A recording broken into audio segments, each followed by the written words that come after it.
Yes, hello, folks. Welcome to the weekly Manchester United podcast. I'm your host, as always, Phil Brand. Of course, joined with my regular co-host, the excellent James Road. James Rhodes. Of course, it's welcome to Ruben Amorim Day after another win. Can't remember the last time we recorded this podcast where the two games in between United have won both.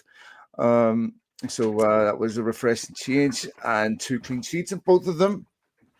Of course, the happiness of Ruben Amorim Day, mate, is tinged a bit with the sadness of Ruud van Nistelrooy's exit. But first of all, how was your weekend?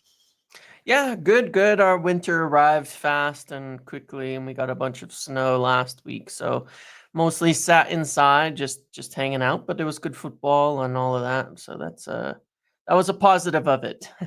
Yeah, that's, as I was saying before we were on the air, I don't think it's rained here in California since probably about April. Was the last time we saw a drop of rain? Wow, Same weather every single crazy.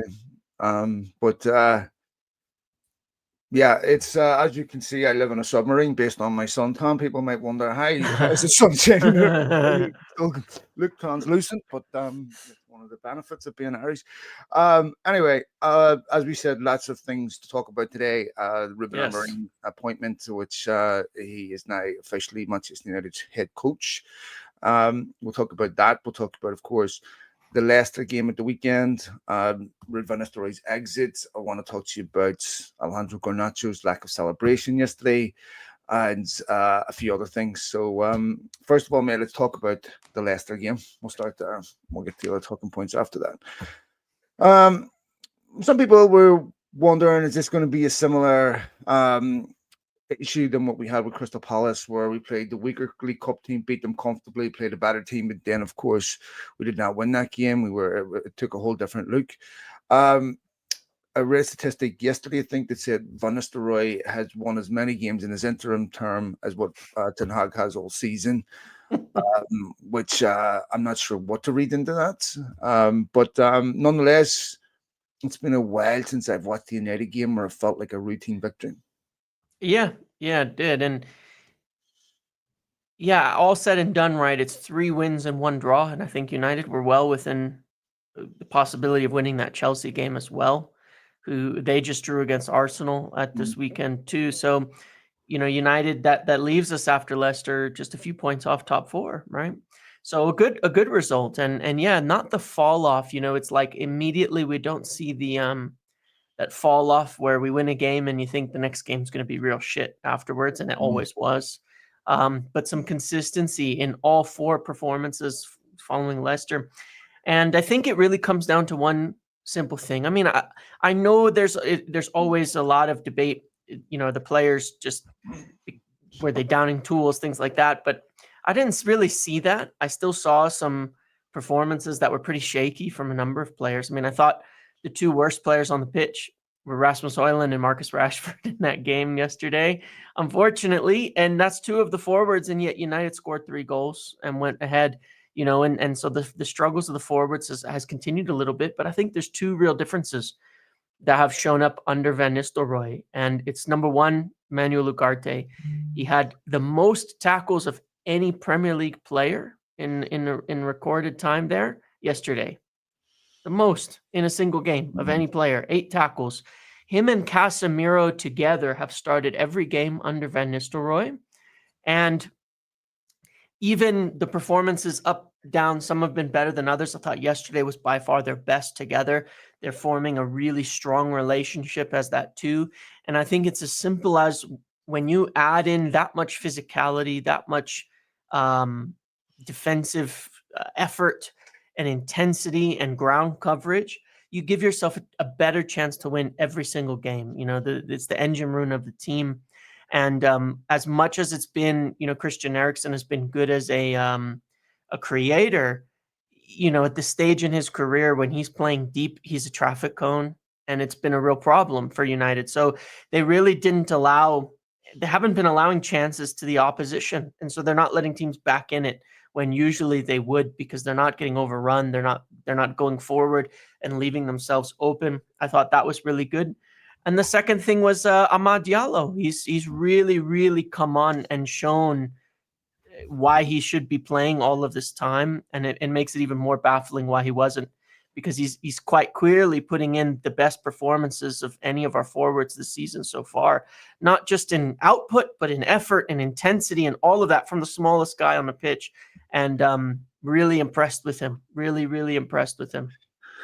Yeah, I think there's a couple of things. First of all, it was interesting that Agarte was told that it would take months to adapt United's playing style and the way they wanted to play, and how Ten Hag wanted United to play and wanted him to play. And yet it appears Van Nistelrooy was able to integrate him quite quickly. Now, you could argue, okay, he's not playing the same way as what Ten Hag was, which is probably fair, but didn't seem to me that it was that particularly complicated where you couldn't get Manuel Ugarte into the team. No. And look, I think the player that I see with Ugarte is never going to be a Pirlo. Yeah, So that's okay. sure. But what he does do well is something that's not easy to find. Someone that's willing to do the dirty work, someone that's willing to do the simple things. I mean, I say this to coaches all the time when they're coaching kids. I'm like, look, if you can find kids that are very good technically first touch and are willing to do the simple stuff and not over elaborate, that is so valuable in a football team. Yeah. And that really stands out to scouts because that is a really difficult thing to do. I think Ugarte does that well for United. I think it's something that's, as you were saying with Ahmad, perplexes me a bit about why Ten Hag, I wouldn't work really hard to get him into the team because, even with Ahmad, James, I was thinking, I understand you saying he's not training well, but there's been lots of players throughout football that never trained well, but were exceptional players on the Correct. pitch. Yeah. And it seemed like he was more concerned about other things other than the immediate result. And I think that was a mistake. But it's going to be very emotional to let Van Nistelrooy go. I'm excited about Amorim. I hope the young man comes in as successful. But despite the recent run of results, you can still see there's a lot of work to be done there. Yeah, absolutely. And obviously he's got to come in, and he made some comments, because I agree with what you said as well, in talking about Ugarte and there wasn't that much difference between, I think, what Ruud was doing and what Ten Hag was doing. It was just all a little better in the personnel, a little more compact, but not so complicated. Amorim has a big job to come in here to do, right? Because he plays very different football. At Sporting, it's entirely different. Formation is different, all of that. And he's made the comments that he wants to come in and, of course, I think this is correct, do what he knows, which of course is why he's got the job. And that's what you'd want from the guy coming in to take what he knows and try to implement that. And you don't want him doing something that he doesn't know. But yeah, I mean, at the end of the day with Ruud, I don't think that him not staying is a comment on his quality as an individual. But Amorim is bringing 5 people he's been with for a long time. He has 2 young assistants that, young, 29 and 28 years old, these guys. And they've been with him since Braga. They came to him with Sporting. Same with his goalkeeper coach, who's not young. He's 63 years old. And he's got his own staff, and then an assistant who was there at Sporting, and then a sports scientist who actually is from Liverpool, went to university in Liverpool anyway. And so, he's got a big staff, a relative of his own people that he really trusts. And obviously he's been given, as the head coach, a slightly smaller scope of responsibility, but very much a big, what's the word for it? He certainly has the say so, the approval to do what he wants to do as the coach, and with his team of people, with his assistants, with all of them. And I think that it's a tricky situation because overall, it's probably better. Maybe it's his perspective. It's probably better that he gets a fully undiluted look at everything himself, from the players, from the staff, from everything. That there's no favorites, there's no relationships pre-made. There's no little things that can leak into your, obviously, if you're talking to someone like Ruud is there, who's experienced this, you're going to take some of the stuff that he says. And that may be fine for Ruud, it may be different for you. And I think it's better to start completely fresh in his mind on how you're assessing all of these people. I mean, it's a really is a full first time probably ever full reset at United with all these staff and all these changes, and so I get that aspect of why you'd want to look at it that way. Look, I understand with Ruud. First of all, he's such a huge figure. You can't disrespect him by relegating him to some nondescript position, because that would be worse than saying, Ruud, we don't think that's appropriate for you. You're way overqualified for this. And having an uncontaminated appraisal of a football club and what's going on the inside is very difficult to do, which is why a lot of people, even Ineos, when they were doing it, they hired an outside company, because then you don't have the complexity of relationships. If you or I were asked to diagnose a problem within a company we work for and we were partially responsible, we're not going to inculcate ourselves, right? We're not going to be very different. Yeah, I'm part of the problem here, boss, right? Which really I told him everything that was wrong, I swear. But see, this was always the problem for me under Woodward and Richard Arnold, is that whatever the appraisal was of why someone failed, it never included those two, because they never went with them. And so this is really a point where this isn't just hiring a manager. This is a test of Ineos's football department. This is not just a Ruben Amorim appointment. This is really the first time the clock starts ticking on the appraisal of Jason Wilcox, of Don Ashworth, Favel, all these people that are responsible for making these key decisions. So I think for Amorim, you can argue both ways. You could say, okay, it would actually be really helpful for me to get feedback, because Van Nistelrooy's in this wonderful position right now where he's responsible for really none of the failures, in my opinion. I mean, he may be, but no one's really, like I said, inculpating him in those assessments. So for him, he could give you feedback, but it's still a bit tricky, James, when you're working with a guy who was brought in by the previous manager. And this was one of the issues that Ferguson had with John Murrah.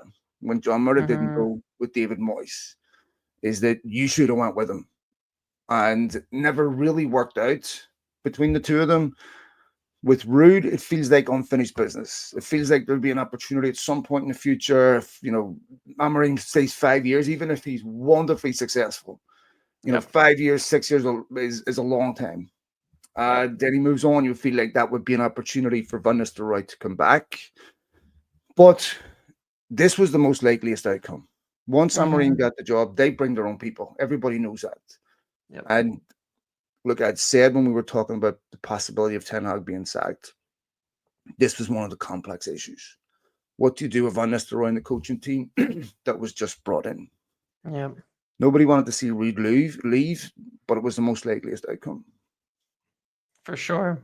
And and tricky, obviously, and we don't need to rehash too much of the past of why it made the decision, what happened in summer, be so almost baffling or mistake ridden that you go through all of that to make these changes so quickly. That being said, like we've said many times with Ineos as they've come in, they were going to make mistakes. And the biggest thing that you have to do when you make a mistake is you have to correct it, and the speed in which you correct it, and the, I guess, comprehensiveness at which you correct it really determines, your mettle as an owner. The decision in summer was really taken by people who shouldn't be taking it, because they hadn't gotten Dan Ashworth and Omar Barada really fully in the door and established. And that's on them as well. That's their job. It would have been cleaner and simpler to do all of it in summer and not go through it. But they went this way. They gave it a shot. And now, they've fully gone all in on fixing it, including replacing everybody they just hired and getting rid of them and moving it on. And I think that, as much as it is difficult, that's probably the best way, because even as fans, I think from a perception standpoint, you don't want to see a new staff coming in and like you say, it would be really odd to see, Rene Hake or Van Nistelrooy, talking to Amorim on the sidelines during a game, and you're thinking, is this Amorim doing this? How's he being advised? What's happening? Is it all square? And so they've done it, but expensive mistake here a little bit, but I mean, we can look back and say that without Yeah. any unequivocation. But here's the thing, James. If we weren't living in a PSR world, Yeah. would we be looking at it the same way? Because if you look at City when Abu Dhabi bought them, I Yep. mean, what they stick with Mark Hughes for a year and a half, 2 years, Yeah. give him a fortune. It didn't work out. Then, of course, they went through Mancini, Pellegrini before they got to their desired destination. Yep. I don't know what was spent before then, but most of City's, Yeah. charges relate to that period. Yeah. Yeah. And so, it's not easy getting it right. For sure. And there's no exact science, and, there's no perfect process that leads to a perfect outcome because there's Yep. always unknowns. I think one of the things that gets overlooked in this is that at the time, Ineos felt that they needed to make decisions based on substantive data, Mm-hmm. where they were under their feet were under the desk, where they could make informed decisions, not emotional decisions. I don't know. He probably did get a reprieve because of his win in the cup final, but these things aren't inconsequential. These things do Mm. matter. It should matter. Yeah. Matter in the weight of evaluation, because if we get to a place where every problem is your fault and every success is an accident, then we're not evaluating this with any commitment to, epistemic integrity. We're just looking at this from, okay, we're going to arrive at an emotional decision. And I mean, it would have been really easy for Ineos to sack Ten Hag in the summer. Yeah. There was not complete consensus on the board as to whether to keep him. And I also think this was an issue for Amorim going forward, because I don't know what that does. We're all human beings. What does that do to Rani Haka, Van Nistelrooy, Van Truelaar, their relationship with the people that sacked Ten Hag Yep. and who are now completely behind Amorim? Is there resentment there between them? I don't know, because I think we know that there were certain people on the United board that really wanted rid of Ten Hag. Yeah. Yep. So I just don't feel it's easier to bring in Amorim and his whole team, because the one thing that I think any of us have to do is to make sure that it's as hard as possible for Amorim to feel. Yep. They have a massive responsibility here too, and trying to do this as a hybrid appointment. You have to take this process seriously. It's not just Yeah. Here's a manager, here's a bit of lipstick on a pig type of thing. It's the type of thing that Raniak was talking about, not the cosmetic change, the actual, Yep. fundamental changes that need to be made that have that granularity. And I think that this is what they had to do, as painful as it was. And ultimately, when you're making business decisions, emotion can drive behavior, but it can't control it. For sure. For sure. And I think that, yeah, this is where it really there's a real kind of test here. And, some of the things they've obviously done that I think will help take some of the pressure off, because this was a big kind of it's not water on the bridge because you're still paying for it, but part of the bad blood that existed was the the transfers between Ten Hag, former players, all of that. That was that whole connection, the spending that went with that was a huge problem. It was like a weight that you could not unshackle Ten Hag from in his tenure in terms of criticism. Every time they step on the pitch and didn't perform, every one of them that, that happened with was an issue.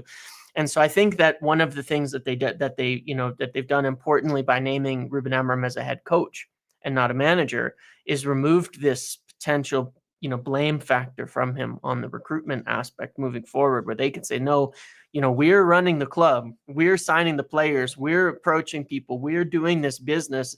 He's the coach, and obviously he's going to have an input. They're never going to say he doesn't, because he will, and he's going to assess the team, and he's going to tell them what he sees that they're lacking and what they're missing and all of that. But they're going to remove that from him, where when they sign a player, if it doesn't work out, nobody's saying, oh, Amorim, wanted, Gyökeres and it didn't work out and he pushed for him and that's 70 million tied to the managers wasting more money. And that's happened to every one of our managers, frankly, in the last some years. About that was an Ollie guy or that was a Jose guy, or Ollie only wanted these expensive English players, and that's how we paid 80 million for Maguire, and the types of things that get hung around their neck.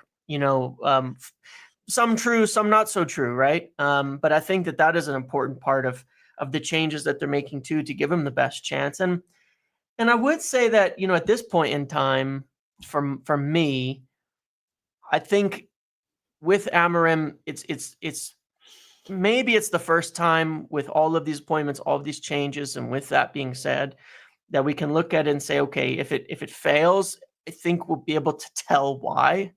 The players aren't good enough, or what have you, that comes in. The recruitment wasn't right. That I think it'll be really straightforward to figure that out more than it's ever been before. Let me ask you about the summer's recruitment. Yeah. Because this is something that us repeatedly get beat up about. How many would you say are a bad signing? I don't think any of them were bad signings. Maybe Xerxes is the one that you're not sure about, but I don't think. I think considering what you need to pay for Delict, we would say he's a good signing. Oh yeah.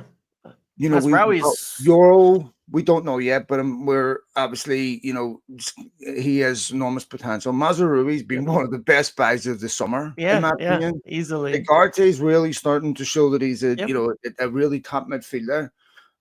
Xerxes, doesn't look at that level yet.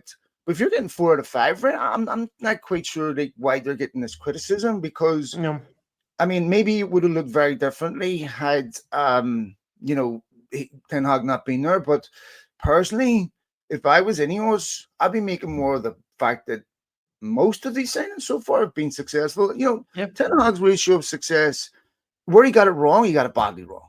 Yeah. In my opinion, the Anthony one really sticks out. But Onana, I would say, has been an upgrade on De Gea. Right? Martinez, excellent signing for me. Casemiro's not quite the Casemiro first season, but he's not as bad as he was last season. And it wasn't entirely his signing. Højlund, I feel for a bit, because right now everything's in defeat for him. He gets nothing in behind, and I think he has decent hold-up play, even though he hasn't played well the last few weeks. But I think for him, I still have enormous hope for him that he'll turn into be a top striker. I think he just like a lot of United forwards just aren't full of confidence right now. But I mean, he didn't get that many wrong, James. No, I think what it mostly comes down to, and what is a huge difference this summer, is the costs, right? Because Anthony was 80 million, right? And just enormous cost. Rasmus Højlund, 72 million pounds, I think. Like, even Rasmus Højlund's a good player. 72 million is a significant overpay for where he was at in his career, like double what he should have cost for where he was at. And again, it's not all on Ten Hag. That's why I'm saying it's sort of difficult. It gets put on, some of it is, some of it isn't. The influence will always be questionable because the waters were so muddy with how things were being run at the time, and it's hard to escape that. But it's mostly the cost. If Xerxes doesn't work out, well, he was 45 million. He wasn't 80 million, right? He wasn't 90 million, and I think he will, but when you look at the finances of it and why it's so hard to shift them, you take the whole PSR problem. Someone like Anthony still has a book value of like 45 million now after 2.5 seasons. You're never getting that money back.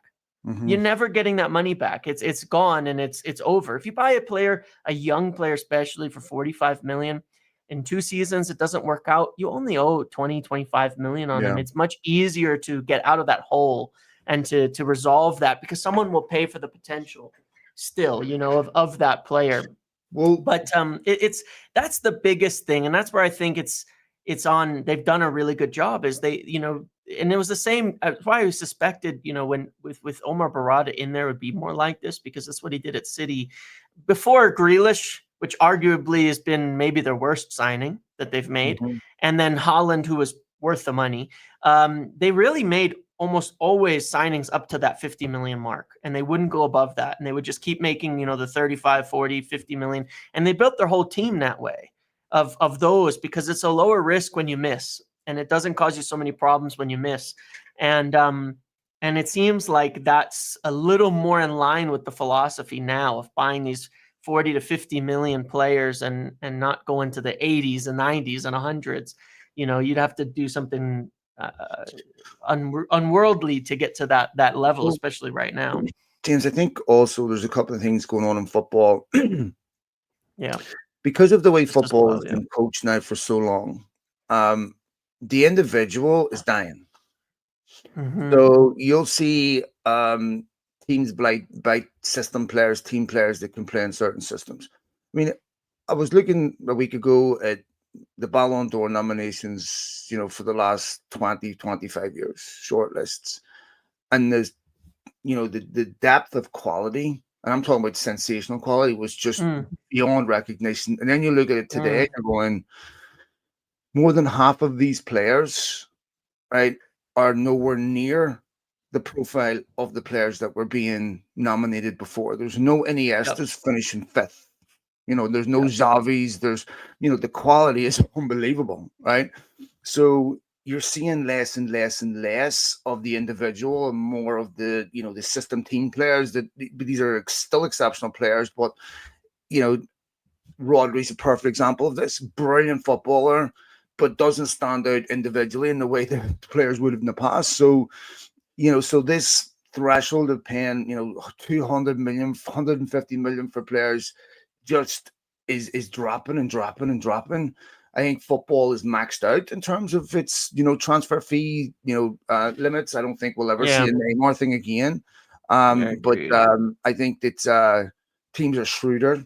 I think also Ten Hag in that valuation should get credit for the development of Garnacho and Manu. People might say Manu's an obvious talent; he plays anyway, but nonetheless, Ten Hag gave him his debut. Ten Hag, we all remember that iconic discussion at the Carabao. Yep. I don't think it's fair to say that he's responsible for every failure and the successes shouldn't be For sure. his. But nonetheless, I still think it was the right decision to move him on. But I think the recruitment thing, like just a lot is made of it, and it's not a true evaluation of. Yeah, there's been some bad decisions made. Like I said, when they got it wrong, they got it really wrong. But Yep. there's also a lot that they've got right. I want to talk about Ahmad really quick, James, because exceptional performance at the weekend again. I look at him and I've been thinking this for a while that when you see someone like Scott McTominay, very, very good midfielder. I was never one of these he's shit all that, right? I mean, I just don't understand people who say that. Goes to the athlete, is exceptional. I could see a similar situation where Ahmad would end up going to a Napoli or something and have develop like Mo Salah, Yeah. become an exceptional player, and United regret it forever. Yeah. Exceptional talent. Very important you have this talent in the United team that doesn't cut you open from the way they play.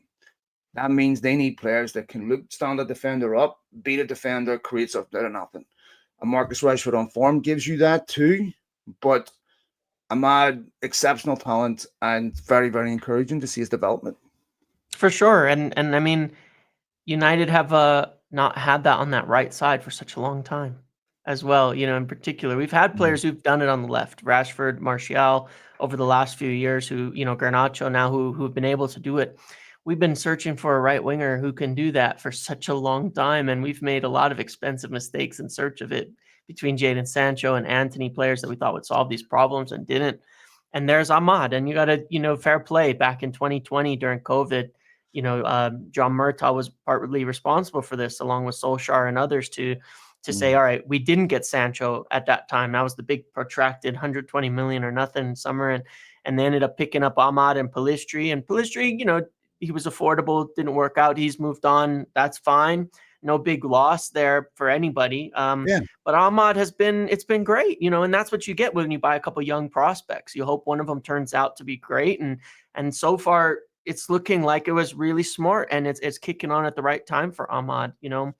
I had a great loan at Sunderland over there, did exceptionally well, and now he's taking his chance here, and it's really nice to see it because we really haven't had anybody doing that for a long time. I mean, we were converting fullbacks to right wingers even towards the end under Sir Alex. So it's like this is it's a good sign. Well, when we talked about him on this podcast about 2 months ago, I think we were covering when he was out here.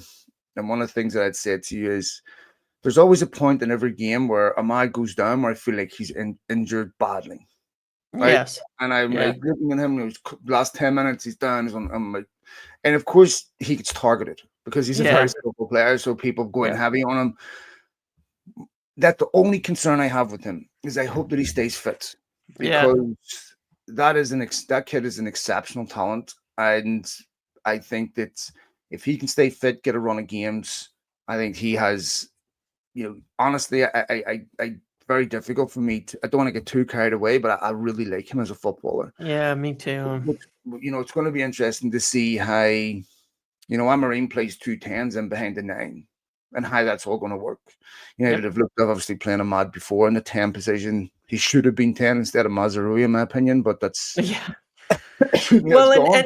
and to be fair, just on that, for a few years, Amarin played 3-4-3, and essentially they're wingers more than they are tens. They're kind of in betweeners, when you watch them, and he kind of just moved them narrow this season, which has been a good adjustment. So I think it fits Ahmad extremely well, but at the same time, where it is very intriguing, and I'm really, really interested to see is the wing backs in his system too, because I think that sometimes maybe it's because not a lot of teams have played with wing backs, right? In England specifically. In other countries, it's all the time. The three at the back systems and all of that. I think sometimes people get the idea that a wing back is like almost like punishment duty, like you get sent to play on a wing back when it's like you just need a grafter who's not very good. But in a lot of instances, it could not be further from the truth. And I'm really curious how he does it, because for Sporting, and this may not be something that translates, but even in their win against Man City, right, in the Champions League. So it's not like they're just doing this in small games. This is against teams that were significantly better than them. Amorim had set up 2 wingers as his wingbacks. He does it all the time. He had Maxi Araujo on one side and Quenda, who's only 17 years old, on the right side, who's a left-footed, right winger, essentially playing at right wing back. And it's going to be really curious to see that dynamic, because we've got all these forwards between Garnacho and Rashford and Ahmad and Xerxes and Højlund and all of them who play a lot of different positions. But with the midfielders, you've got more players who are probably going to be considered attackers, like Bruno. You're not going to see him really play deep and all of that. So yeah, it's a real interesting dynamic there. I think there's a few positions a player like Ahmad could fit, same as I think there's a few positions a player like Garnacho could fit, and maybe become a little bit more well-rounded, maybe a little bit different, but could be key to the team. It's going to be very different than what we've seen from him before. Okay, before we finish talking about the game at the weekend, I want to mention the Alejandro Garnacho situation. Yes. Because it leads me into a broader point. But young Garnacho, of course, scores, doesn't feel like celebrating. He feels the weight of criticism, distrust from certain elements of the fan base. And inevitably, people vented their anger towards one particular individual who had a public exchange with Garnacho that, I'm going to say 2 things on this. One, every football fan has opinions. Mm-hmm. And we all pass judgment on players every week. We do it on social media. We do it everywhere. We sing it in the stands. There's fans sing songs in the stands about players. I mean, Marcus Rashford went through this for a whole season, many times with his own fans. We saw this with players, Pogba getting in arguments with fans. We saw this many, many times. Lingard, we've seen a number of players face this. And this isn't Italian ultra territory. The difference when you have fans that are angry at a team is it doesn't feel personal. It doesn't feel directed. Yeah. So you can deal with that.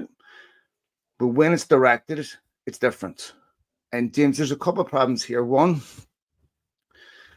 I know fan camps take a bad rap, and I'm not supporting them whatsoever, but this is a problem with journalism in general. A week ago, we sat on this podcast talking about Gary Cadwell's disgraceful, unprofessional conduct in Portugal. And this is what happens when you turn the media profit model into this shit. Yeah. It's no longer about any legitimate journalism. It's about gotcha moments. It's about something Yep. that goes viral. And that's if you're a journalist and you're in you're it's the business model that pushes journalists into being entertainers. Now, there's obviously bad actors, people trying to replicate this with these fan comers and with these other individuals that aren't really in this for any type of respectful editorial control or any type of legitimate journalism. That's something United have to manage properly. But on the other end, James, what it speaks to is social media. Mm. Where most of us are addicted to social media, and that's not an accident. These algorithms are scientifically designed to manipulate you psychologically. I can't imagine how it feels for these young players who have no doubt got burner accounts, seeing this the Mm. deluge of negative criticism. Yep. Publishers used to tell authors do not read the comments because human nature is you'll pick out the one negative and ignore the 10,000 positive. Yep. And this is a big problem. And I've had to check myself on this, having spoken to players and spoken to family members of players to realize the true impact on this on Yep. human beings. You start to think about it yourself and realize you think you're only one voice, but it's a crescendo. And these Yep. people deal with these young players are dealing with stuff that the shortly sharp rank gigs generation, all these other generations never dealt with. And we think they're weak, but this is nothing to do with weakness. We don't know the threshold between being okay and not being okay. Yep. And we've had so many players try to tell fans this is a fucking problem. Yeah. I know. This does not produce anything positive. And how many more players are we going to do this to? And I'm not sitting here pontificating because I've been guilty of this myself. I Yep. look back on some of my stuff. I've said things about Harry Maguire and stuff that I'm embarrassed about. And as you age, you learn, you grow, you see things from someone else's perspective, and you realize like this is bad. Criticism is fine; we all do it. But this is one of the reasons why I've changed my own dialogue. Mm-hmm. There's Yeah. getting stuff from like you have to really think about the impact that has on the other individual. And Garnacho, what Messi listed him as one of the top three players in the best young players in the world, didn't he? He's an exceptional Mm-hmm. talent. His stats are incredible. They're way ahead of where Ronaldo was at this age. We're lucky to have him. He's going to have ups. He's going to have downs. And it's another reason why when I hear people say, just throw the kids in, where it's like, this is what happens. Yeah.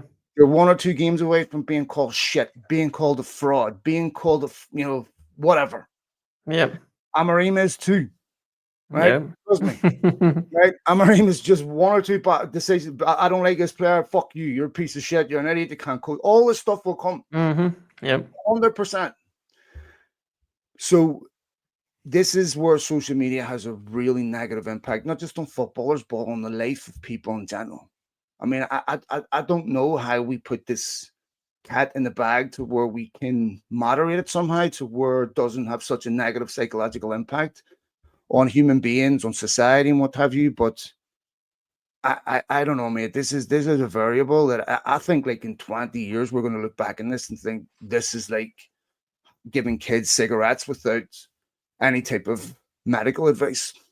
Yeah.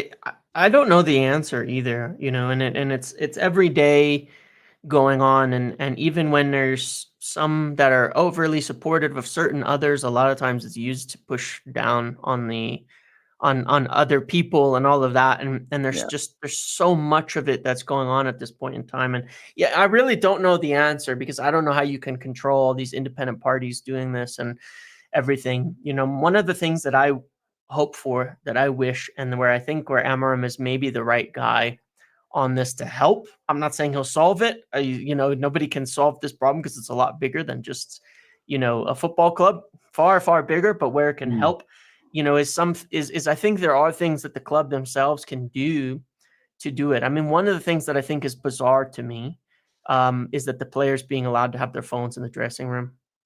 Just as a small thing Yeah. before and after games, I think that's utterly ridiculous. I've been in high school locker rooms as a kid. You couldn't do that back then in a high school. You couldn't do it in college. I don't know why it's allowed on a professional environment, and I don't think it would be in the past.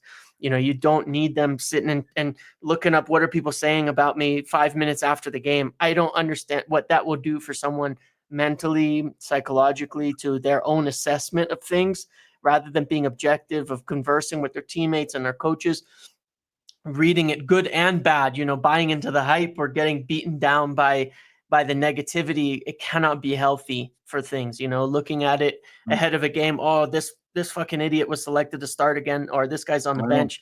How is that healthy for them when they're walking onto that pitch to be focused, But and how do you police it properly, though? If you tell a grown man that you can't have your phone after you play, I mean, I'm sure there's clubs I that completely accept what you're saying. I agree with you 100%. yeah.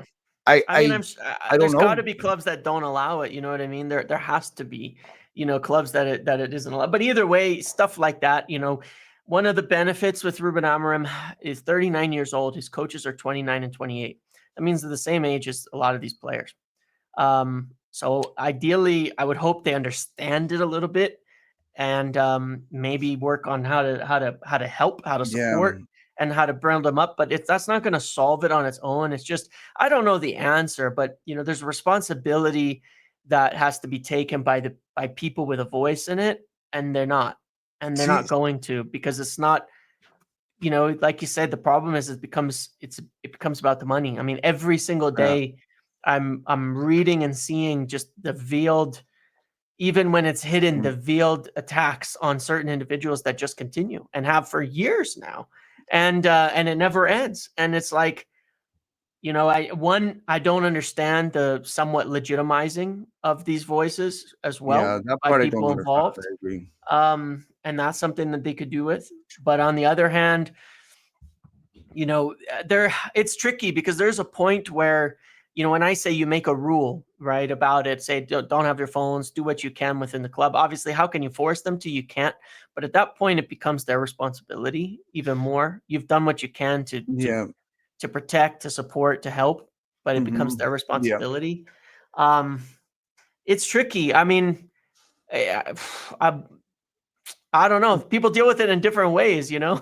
To be honest, mate, I think that social media is so pernicious but so refined scientifically that it's an Yeah, issue really for someone with enormous people with enormous expertise in this area. yeah, I don't know if a football manager really understands enough about the impact on a human being's psychology, yeah, about all the priors, all the things that influence one player can dismiss something and one player can't, and we're why your brain fires a certain way, makes you feel a certain way when you're exposed to something is really not something we know about.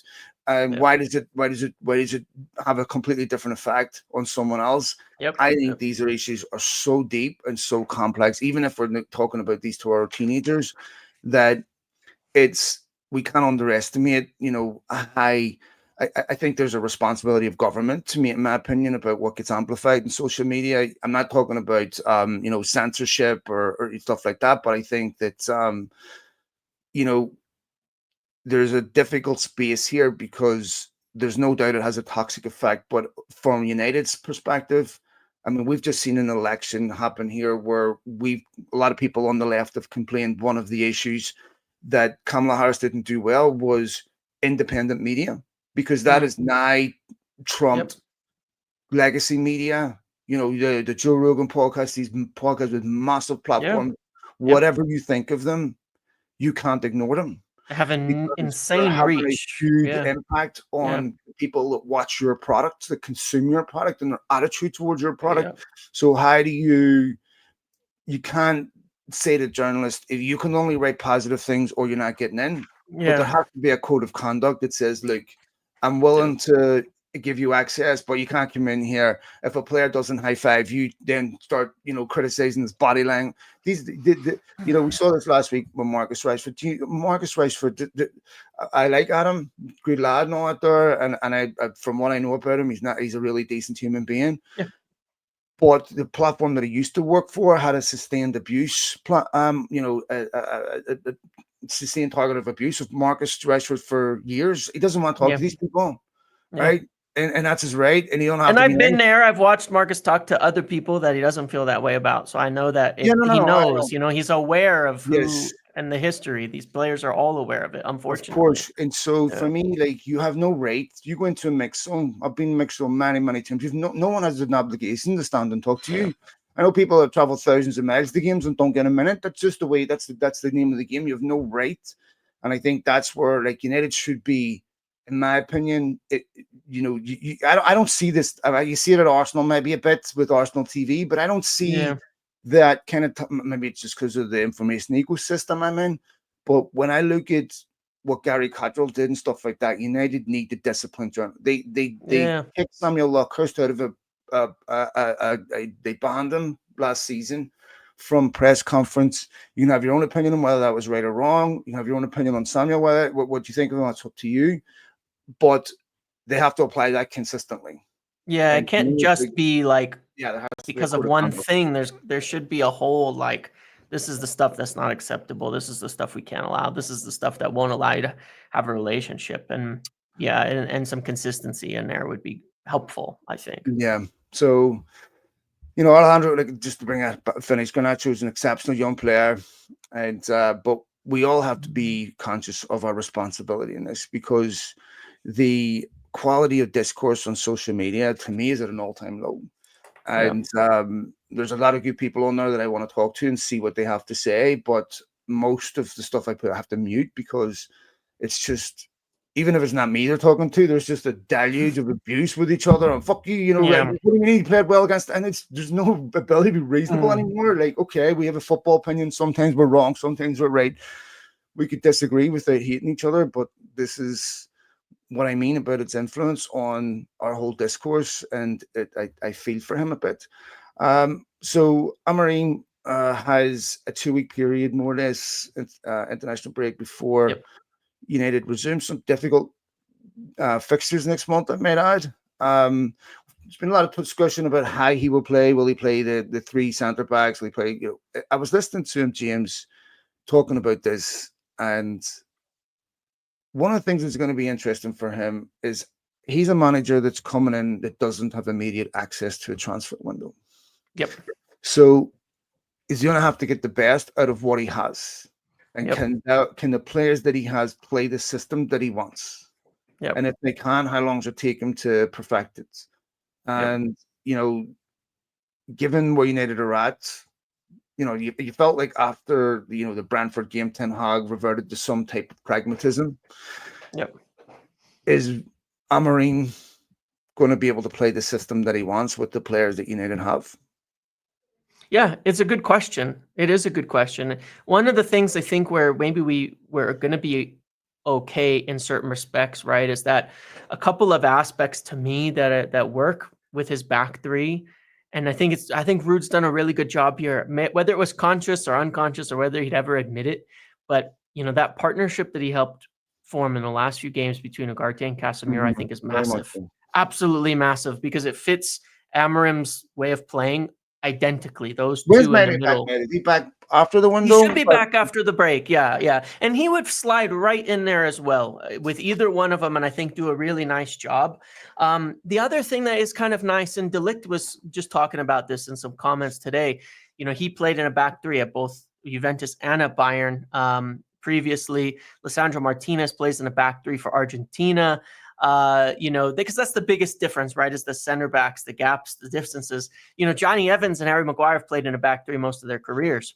And then, Lenny Yoro's young. He's not in there yet, so it's barely any difference for him. But that's the interest that, one of the nice parts I think about some of the players with the whole internationals and with players having been on different teams and things like that is they get exposed to a lot of different types of football. Not everybody's just been sat in a Premier League club where everybody plays back four almost no matter what for some reason. And so it seems, I think we've got a team that has experience doing this that will help.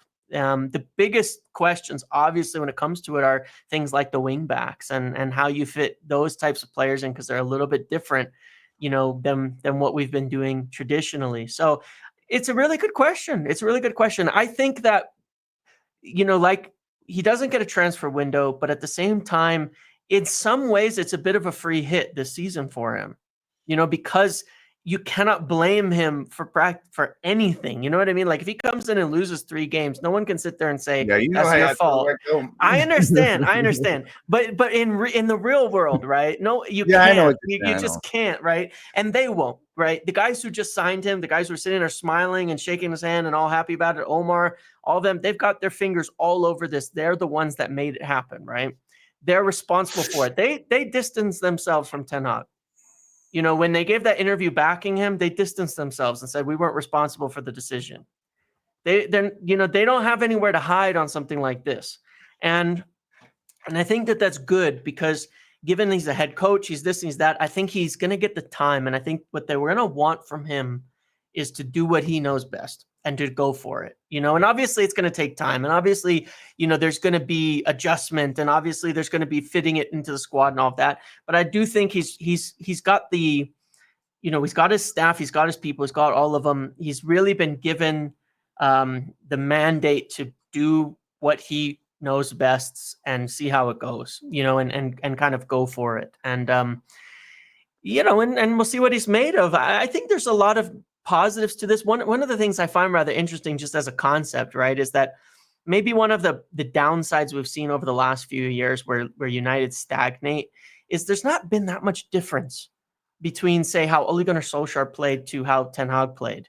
In a lot of ways, there's not a ton of difference. There's a lot of transitions, a lot of deep defending, and a very similar thing. And sometimes, and I think we have seen players and people falling into habits. Like you're doing something the same for so many years. Sometimes it's harder to do like a little adjustment than it is to break it down completely and do something totally new. You know, and that's where I'm curious about is if it helps to say rather than making a small adjustment, we're going to do it totally different. And you really can't just keep doing what you were doing before in something like that. And that's what is the most interesting to me anyway.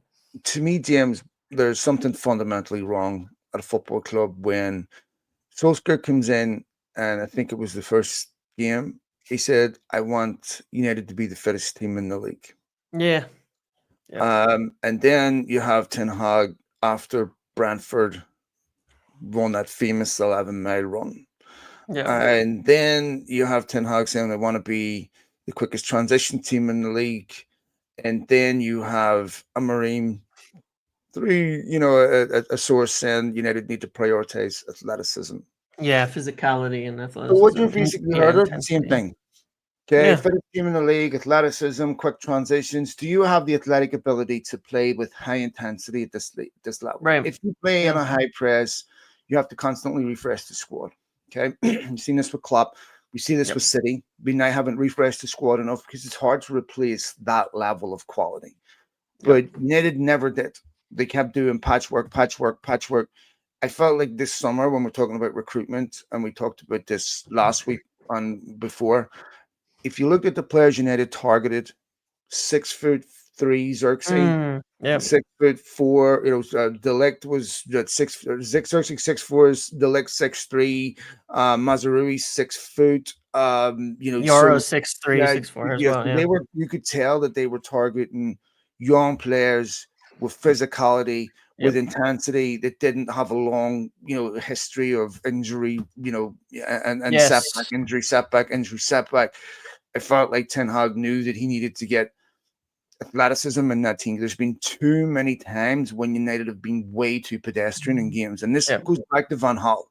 Yep. There were so many pedestrian games under Van Gaal, maybe even Moyes, so many pedestrian games under Mourinho, and it just continued. Yeah. And that is something that is strange to me because getting an athlete is an exact science, right? Yeah. I It mean, is. it's very Yeah. much right. Anyone, No, you're correct. how to Yeah. get people fed is not, particularly Yeah. complex.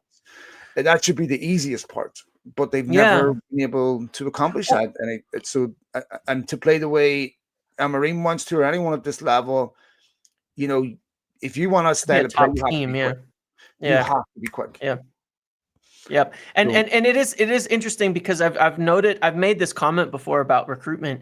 You know, in American sports, they almost only recruit based on athleticism at the for young players. Like when they're making the drafts out of college, they'll draft players who are significantly worse than other players because their athleticism is Yeah, so you could much do that in higher. football and American football for Yeah. sure. Yes, that And physical they aspect is very focus on important. that, and I'm not saying you go all that way, right? You don't want to go all that way, but it is like you need that physical flooring with, and it hasn't been there at United for a long time. Yeah, Where they're the first to the, where they have the players that are first to the second ball, that are winning the one-on-one battles, with the other teams, and you know what I mean. I'm not saying it's the yeah, I only definitely factor, think but that it's a you. huge issue we've had. Well, I definitely think that has to be a major factor. You can overlook it for, Messi had host human Yeah, growth hormone issues. You get every once in a while, yeah, you're going to get a genius that turns the yeah, rule book up, right? But for the most part, players that are human, you have to have, especially in the Premier League, where this is so quick. yeah, La Liga, brilliant technical quality, but it's not the same intensity on your body. yeah, And so Premier League will age you faster because of the speed. So be interesting to see just what Amorim does and what changes he makes and where we will be in January. I think what do you need? 4 points off fourth. yeah. Not bad. 4 points off fourth. Yeah. Yeah, I mean, And I said, zero goal differential, back to yeah, even. but I mean, right, James. Obviously, we're not getting carried away. United have had a favorable run of fixtures, Yep. but this is not the Premier League of 2-3 years ago. And City Mm-mm. don't have that aura of invincibility. And I've always said that one of the aspects you need of any appointment is fortune. And Yeah. Fergie's success came at the end of Liverpool and Arsenal's. 1989, 90s, when Liverpool Arsenal's tenure, their reign of being the dominant teams came to an end, and Ferguson was able to emerge after that. It, you get the feeling that City's coming to the end of their domination. Yeah. Liverpool, whilst they've played well, I'm not They're 100% not invincible. convinced of the Yeah. They're machine that not the City were. same. Yeah. And then Arsenal, of course, are if you look at them, to me, they're in this weird place where they're almost back where they were before Yeah. Arteta had this incredible run. Once you get a couple of injuries, you have a couple of key players at top level squads. Once they get injured, the differential narrows quite a bit. Yep. And you need only look at Bournemouth and Brighton, both beating City and both beating Arsenal. Brighton, Bournemouth beat Arsenal, drew away to Villa. They should have beaten it 4-0 at Old Trafford I last know. season. Yeah. Just incredible. So, but we will see. All right, Matey, anything else you want to talk about before we go on Amorim or anyone else?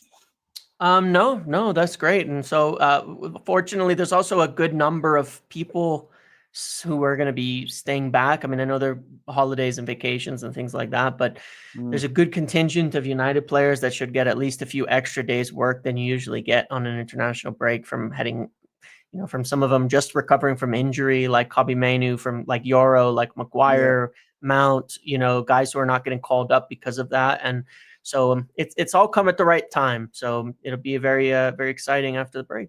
Yeah, let's see. Let's look forward to it. I hope you're well, folks. I hope you have maybe 2 weeks before we're back. If something happens in between time, sure, we'll be back. James will be Yes. uploading his content regularly as usual. So follow him and tune in for that. At one way or another, we'll be back shortly. Living in spirit.